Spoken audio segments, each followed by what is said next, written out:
Ξαφνικά, η γενιά μας βρέθηκε να ζει έναν ακόμα πόλεμο σε ευρωπαϊκό έδαφος. Δεν μπορεί να βρέθηκε σε παρέα που να μην συζήτησε το θέμα του πολέμου στην Ουκρανία. Ακούγονται πολλές απόψεις, πολλές θεωρίες. Λέξεις, ονόματα, φράσεις που μπορεί και να μην ήξερες, ξαφνικά βρίσκονται σε κάθε σου διάλογο. Ζελένσκι, Ντονμπάς, Συμφωνία του Μίνσκ, Πορτοκαλί Επανάσταση. Τι κρύβεται όμως πίσω από την κάθε λέξη? Τι πραγματικά συμβαίνει στην Ουκρανία?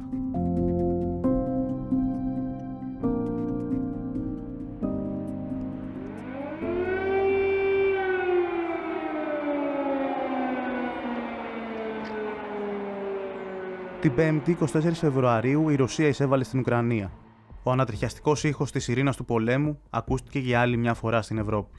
Η προσφυγιά, ο θάνατος, οι καταστροφές χτύπησαν την πόρτα ενός ακόμη λαού. Πώς φτάσαμε όμως ως εδώ? Παρακολουθώντας τις εξελίξεις στην Ουκρανία, είναι δύσκολο κανείς να βγάλει άκρη για το τι συμβαίνει. Μοιάζει σαν να είναι ένα τεράστιο μπλεγμένο κουβάρι συμμαχιών και αντιθέσεων, μικρότερων και μεγαλύτερων κινήσεων που γίνονται ταυτόχρονα, και είναι δύσκολο να εστιάσεις κάπου συγκεκριμένα. Και όπως κάθε πόλεμος, έτσι και αυτός, δεν γίνεται μόνο στο στρατιωτικό επίπεδο, αλλά και στο επίπεδο της προπαγάνδας. Τα fake news, η προπαγάνδα του πολέμου, φτάνει σε τέτοιο σημείο που πραγματικά δεν ξέρεις τι να πιστέψεις. Ας κάνουμε μια προσπάθεια να καταλάβουμε τι συμβαίνει στην Ουκρανία. Στις 24 Φεβρουαρίου, λοιπόν, στις 6 το πρωί, ο πρόεδρος της Ρωσίας, Βλαντιμίρ Πούτιν, ανακοίνωσε την έναρξη ειδικής επιχείρησης, όπως χαρακτηριστικά είπε, στο Ντονμπάς, μια περιοχή της Ανατολικής Ουκρανίας.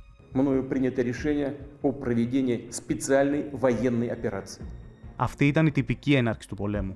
Για να καταλάβουμε όμως τι συμβαίνει, πρέπει να κάνουμε ένα flashback και να γυρίσουμε λίγα χρόνια πίσω. Να δούμε πάνω σε ποιο έδαφος έχουμε αυτές τις εξελίξεις. Πώς γίνεται δύο λαοί, ο ρωσικός και ο ουκρανικός, που έζησαν για πάνω από μισό αιώνα αρμονικά την περίοδο της Σοβιετικής Ένωσης, τώρα να βρίσκονται σε πόλεμο. Αυτός ο πόλεμος είναι απίστευτος. Ναι. Δεν το περιμένατε δηλαδή? Περιμένατε ότι η Ρωσία θα κάνει τέτοια κίνηση? Βεβαίως. Ζούσαμε σε μια χώρα, Σοβιετική Ένωση. Η χώρα μας ήταν. Ναι. Αλλά τώρα και εμείς συνηθίσαμε, όλοι είμαστε φίλοι, έχουμε συγγενείς εκεί, έχουν συγγενείς εδώ. Τι πόλεμο μπορεί να είναι? Ας κάνουμε λοιπόν μια σύντομη ιστορική αναδρομή. Ήδη από το 32.000 π.Χ., με βάση τα επιστημονικά ευρήματα, η περιοχή της σύγχρονης Ουκρανίας κατοικείται. Αλλά ας μην το πιάσουμε από τόσο πίσω. Fast forward στον 20ο αιώνα. Η Ουκρανία, μετά την Οκτωβριανή Επανάσταση το 1917, κήρυξε την ανεξαρτησία της. Ήταν ένα από τα ιδρυτικά κράτη της Σοβιετικής Ένωσης, οικοδομώντας το σοσιαλισμό. Ένα τεράστιο μοσαϊκό διαφορετικών λαών ζούσαν και δημιουργούσαν ειρηνικά. Μετά τη διάλυση της Σοβιετικής Ένωσης το 1991, την ανατροπή του σοσιαλισμού, την εγκαθίδρυση του καπιταλισμού, άρχισαν ξανά να καλλιεργούνται προστριβές μεταξύ των λαών και ο εθνικισμός. Από τότε έως σήμερα, η Ουκρανία βρίσκεται στο στόχαστρο τεράστιων ανταγωνισμών Δύσης και Ρωσίας και των μονοπωλιακών ομίλων τους. Ακόμα και σήμερα, ένα μεγάλο κομμάτι του πληθυσμού της Ουκρανίας έχει ως μητρική γλώσσα τα ρωσικά. Αλλά και πέρα από τη γλώσσα, έχουν και ισχυρούς πολιτιστικούς δεσμούς με τη Ρωσία. Το 2004, στην Ουκρανία, έγιναν οι προεδρικές εκλογές, τις οποίες κέρδισε ο φιλορώσος Βίκτορ Γιαννουκόβιτς. Η λεγόμενη Πορτοκαλί Επανάσταση, υποκινούμενη από δυτικές δυνάμεις, από τη ΣΥΠΑ, το ΝΑΤΟ και την Ευρωπαϊκή Ένωση, ακύρωσε το αποτέλεσμα και πρόεδρος έγινε ο Βίκτορ Γιούτσενκο. Κατά τη διάρκεια της θητείας του, η Ρωσία διέκοψε τις προμήθειες φυσικού αερίου στην Ουκρανία και τη διαμετακόμισή του στην Ευρωπαϊκή Ένωση 2 φορές, το 2006 και το 2009.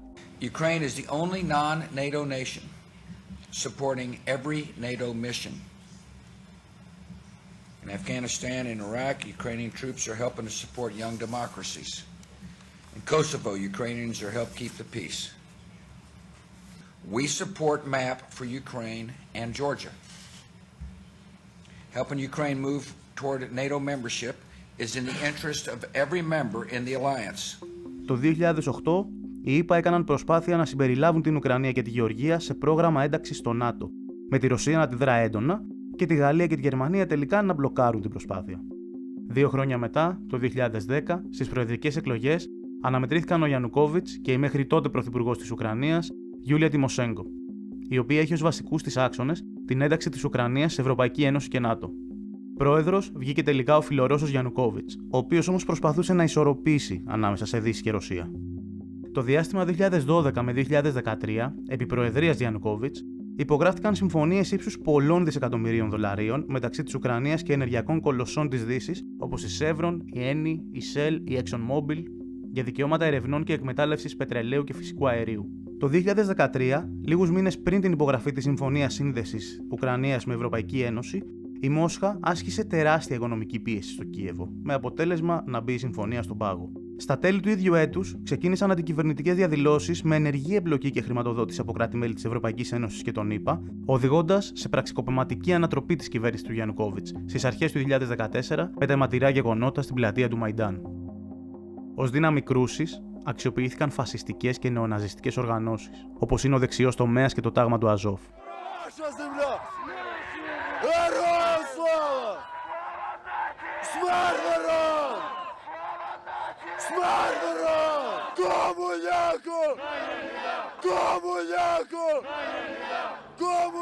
Από την πρώτη στιγμή έβαλαν στο στόχαστρο κομμουνιστές και αγωνιστές, το Κομμουνιστικό Κόμμα Ουκρανίας, το οποίο τέθηκε εκτός νόμου λίγους μήνες αργότερα.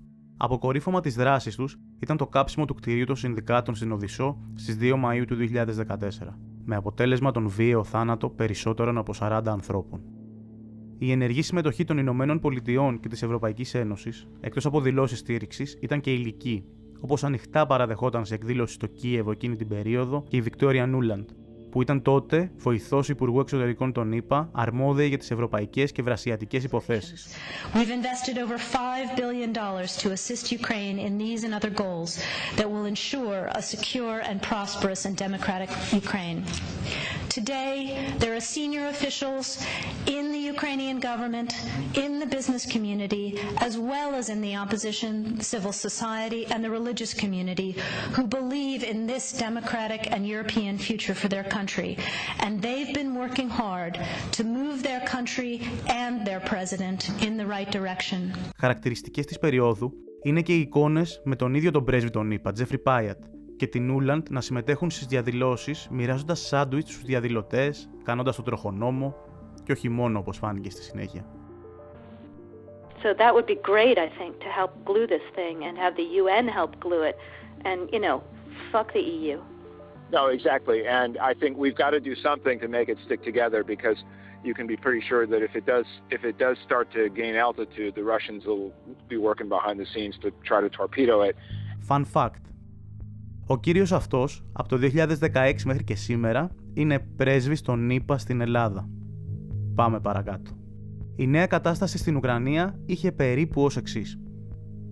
Στα δυτικά της Ουκρανίας κυριαρχούσε η άποψη ότι η Ουκρανία πρέπει να δεθεί οικονομικά, πολιτικά και στρατιωτικά με τη Δύση, τη ΣΥΠΑ, το ΝΑΤΟ και την Ευρωπαϊκή Ένωση. Ενώ στην Ανατολική Ουκρανία ότι πρέπει να συνδεθεί με τη Ρωσία.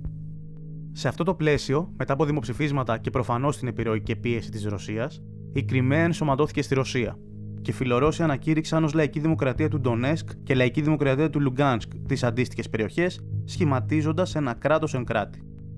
Τέλος, το 2015 υπογράφτηκε η Συμφωνία του Μίνσκ, που προέβλεπε εκεχηρία μεταξύ των Φιλορώσων και της κυβέρνησης της Ουκρανίας. Βέβαια, αυτή η συμφωνία δεν τηρήθηκε, μιας και το κράτος σε συνεργασία με φασιστικές οργανώσεις τρομοκρατούσαν τους κατοίκους, το λαό της Ανατολικής Ουκρανίας. Οι φασίστες από το 2014 και πιο πριν λίστευαν, δολοφονούσαν, βίαζαν και εκτελούσαν ρωσόφωνους πολίτες. Έχουν ήδη βρεθεί μαζικοί τάφοι, δωμάτια βασανιστήριων και άλλα πολλά που χαρακτηρίζουν διαχρονικά τους φασίστες σε κάθε αντίστοιχη ιστορική περίοδο. Οκ, είναι εύκολο με όλα αυτά τα πυκνά γεγονότα να μπερδευτούμε, να επικεντρωθούμε σε μία μόνο πλευρά, να μην μπορούμε να βγάλουμε συμπεράσματα του τι συμβαίνει και να χάσουμε και την ουσία. Ο σπουδαίος θεωρητικός του πολέμου Καρλ Βον Κλαούσεβιτς είχε πει κάποτε ότι ο πόλεμος είναι η συνέχιση της πολιτικής με άλλα μέσα. Για να αποφύγουμε λοιπόν το μπέρδεμα, σε κάθε χώρα, έτσι και στην Ουκρανία, η τάξη που έχει την εξουσία, που έχει στα χέρια της την οικονομία, ορίζει και διαλέγει τις συμμαχίες του κράτους στην εξωτερική πολιτική με βάση τους δικούς της στόχους. Αυτό τους οδηγεί σε συνεχείς συγκρούσεις ή και συμφωνίες, για το πώς από τη μία θα εκμεταλλευτούν την εργατική τάξη, το λαό, και από την άλλη πώς θα επικρατήσουν στον ανταγωνισμό με άλλους καπιταλιστές για να αυξήσουν τα κέρδη τους. Στην Ουκρανία, η αστική τάξη έχει χωριστεί στα δύο. Έχει μοιραστεί σε δύο αντιμαχόμενες πλευρές.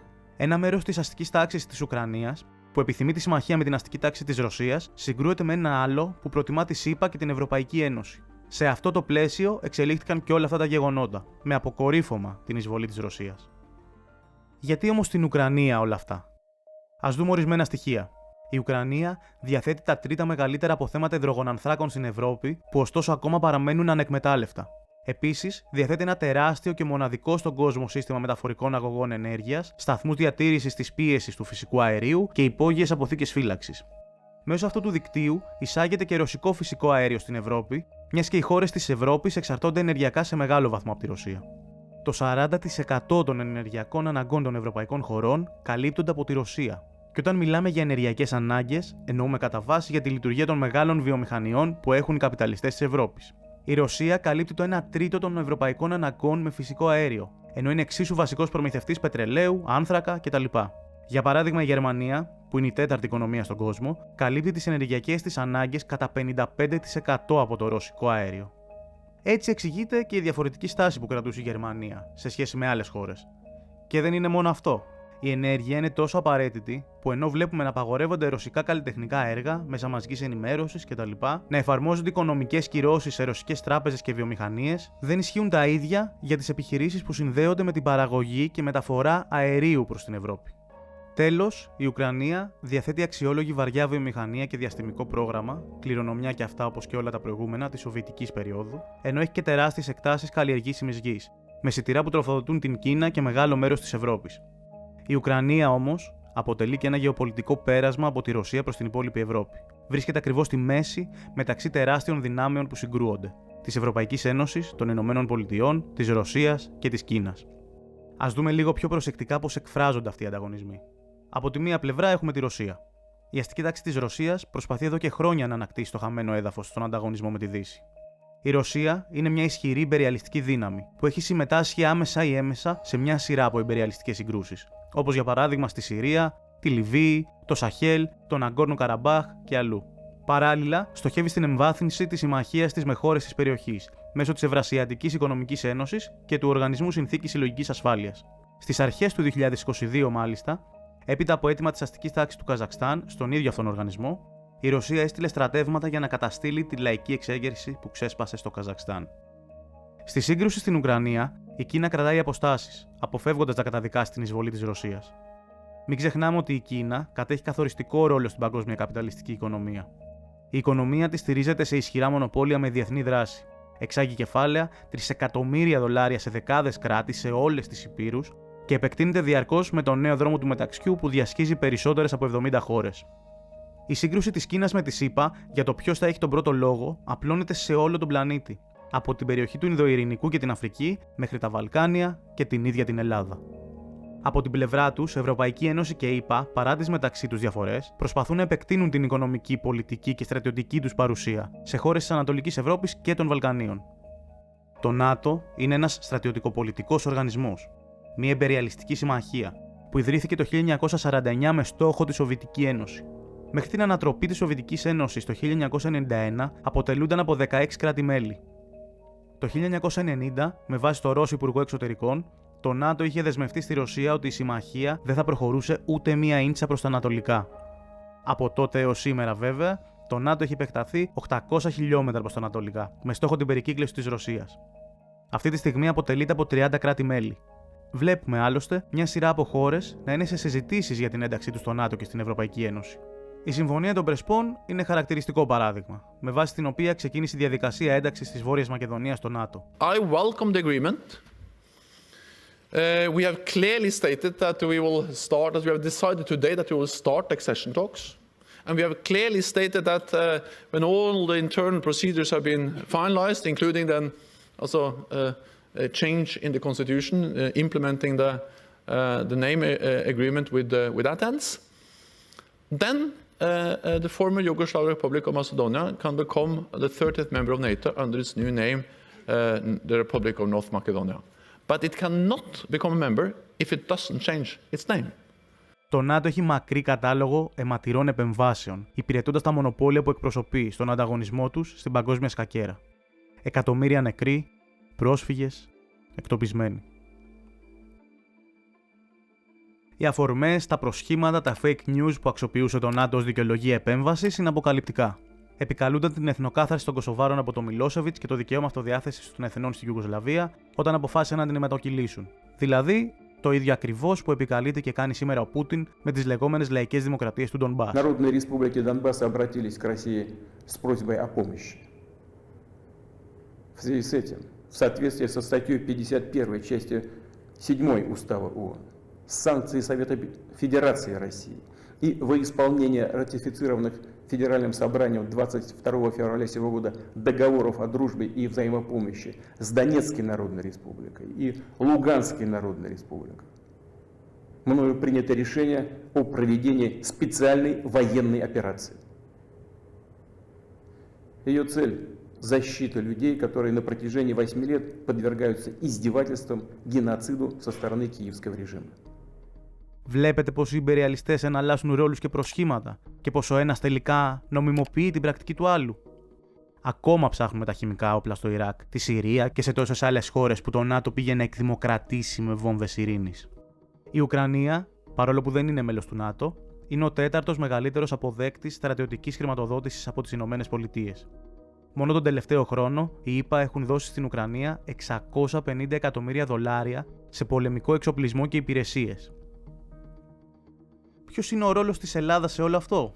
Η Ελλάδα συμμετέχει ενεργά ως μέλος του ΝΑΤΟ στον πόλεμο στην Ουκρανία. Τι ακριβώς σημαίνει όμως αυτό?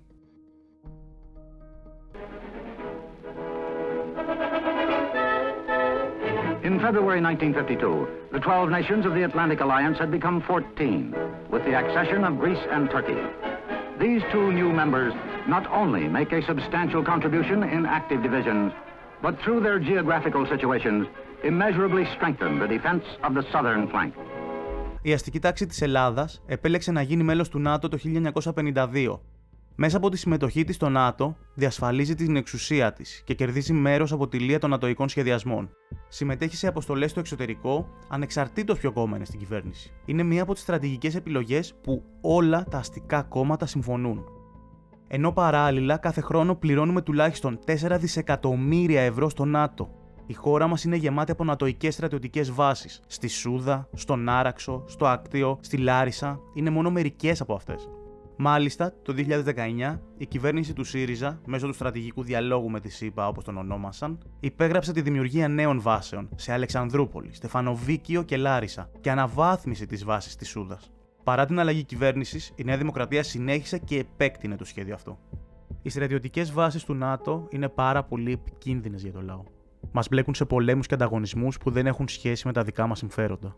Καθημερινά αξιοποιούνται από το ΝΑΤΟ για ασκήσεις, για παρακολούθηση ξένων κρατών, για πολέμους.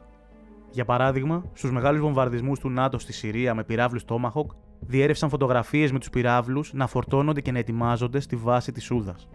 Αντίστοιχα, στον πόλεμο στην Ουκρανία, βλέπουμε να απογειώνονται από την Ελλάδα κατασκοπευτικά και όχι μόνο αεροπλάνα σε καθημερινή βάση. Όλη αυτή η δράση έφερε και τις αντίστοιχες αντιδράσεις από τη Ρωσία και το Ιράν πρόσφατα. Η κυβέρνηση, μάλιστα, έστειλε στρατιωτικό υλικό, όπλα και ετοιμάζεται να στείλει ακόμα και στρατεύματα στην Ουκρανία, αναβαθμίζοντας ακόμα περισσότερο την πολεμική εμπλοκή της χώρας. Δεν είναι αντιφατικό το γεγονός ότι ενώ όλοι καταδικάζουν τους πολέμους, όλοι ζητάνε την ειρήνη, συνεχίζουμε να έχουμε πολεμικές αναμετρήσεις διαχρονικά? Και τελικά, τι σχέση έχουν όλα αυτά με τους λαούς, με τους μαθητές, τους φοιτητές, τους εργαζόμενους?